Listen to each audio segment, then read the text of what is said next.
Welcome back to Trilogy's channel.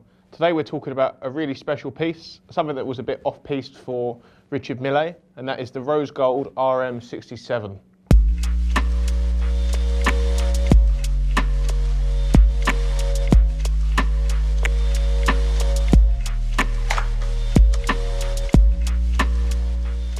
But before we get into the video, today our watch of the day is the Rolex Daytona in yellow gold with factory mother of pearl dial.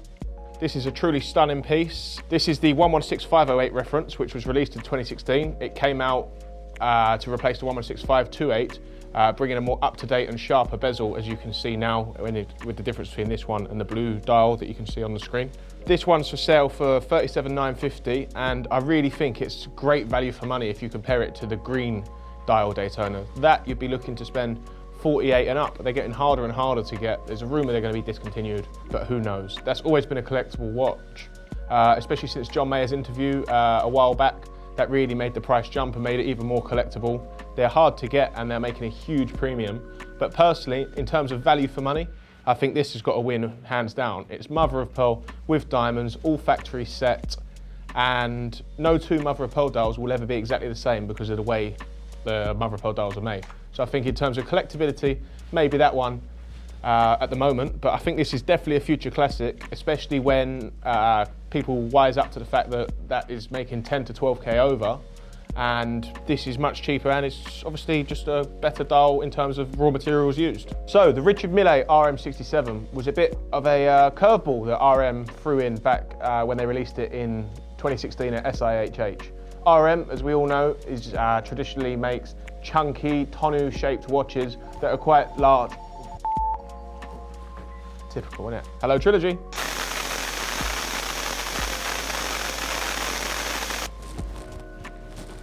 Ooh. Well, eagle-eyed viewers of you will notice that my watch has in fact changed halfway through this video.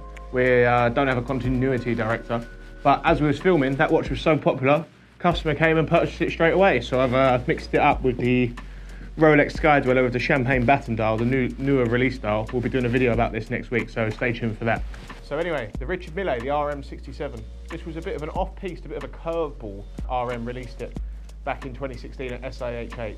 As we all know, Richard Mille, they are known for making large, chunky, tonneau-shaped watches that really have quite a large wrist presence and sit off the wrist. So it was a bit of a surprise when they came out with the 67, which is a sleek, slim design, which Richard Mille call a lifestyle watch, something that's designed to be worn every day. Obviously it's massively different in case size to the classic RMs. If you want to check out one of those, check out our video in the top out banner on the RM11 that we done a few weeks ago, which is probably the most classic and collectible Richard Mille of them all. The RM67 has been called a lifestyle watch by Richard Mille. This is due to its slim and sleek case, measuring 38.7 by 47.5 by 7.7 millimeters in diameter, and with a thickness of just 3.6 millimeters, which is very thin for quite a lot of watches, especially Richard Mille.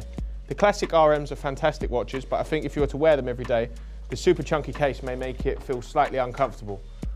Although I'm sure anyone buying an RM isn't buying this as a single watch in their collection.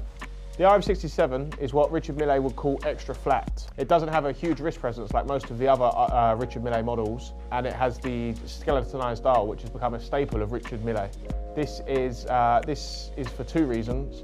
Firstly, RMs say that the mechanical aspects of creating a thin automatic watch present its own set of difficulties. Pairing this with visual depth to the watch and movement is another challenge. The extreme skeletonization of the dial helps for this. The second reason is that RMs have been known to have skeletonized dials, and it is almost a staple of the brand, as well as the tonneau-shaped case, which features on them all. The combination of the skeletonized dial and the tonneau case make it instantly recognizable as an RM. Up here at 2 o'clock, you can see the indicator with a little stick to point to what function you are using. It's WDH, so W, if you unscrew it and pull it out once, the W does the winding function of the watch, as you'd expect on most watches. So this watch has a 50-hour power reserve made possible by RM's in-house designed CRMA6 movement. If we pull the crown out again, the indicator stick jumps to D, which indicates date. You can see the date wheel down here at 5 o'clock. So if we turn it towards ourselves, we can see the date moving, obviously scrolling through the days. The final one you can see here is H. H stands for hands, and it is just the normal setting of the hands on the watch. The function indicator, whilst not being inherently that useful, is just a great looker on the dial, and I think it just adds some character and panache to this super slim and stylish and sleek watch. The RM67 was released in titanium, white gold and rose gold, which is the model we have here. I've had all three of them, and my favourite by far is the rose gold. I just think the contrast with the skeletonized dial, the function indicator and the rose gold tonneau shaped case really make a fantastic looking timepiece. So, prices. The RM67 retailed in titanium for about 70 grand, in white gold for around 90, and in rose for circa 100 to 110. But as we all know, RM are very secretive with their retail prices, and they are somewhat irrelevant because it's almost impossible to get any of them at retail. Anyone will struggle unless you're spending millions and millions in there. So really we have to look towards the grey market to actually talk about what a realistic price for an RM67 is. This one here is a 2017 with box and papers. It's for sale for 135,000. I do actually have a client for it. He may be coming down for it today, and as you can see, it may fly out the door like the Daytona just did. But we'll have to see if that happens. But all in all, I think the sleek case of the RM67 makes it a great watch, brilliant for everyday use and a lot more comfortable, as well as I think it really sort of makes it a much more classy watch. I think RM summed it up well when they called it a lifestyle timepiece, because that's really what it is. You can fit it in your everyday life, and then I certainly would love to wear one every day if I could.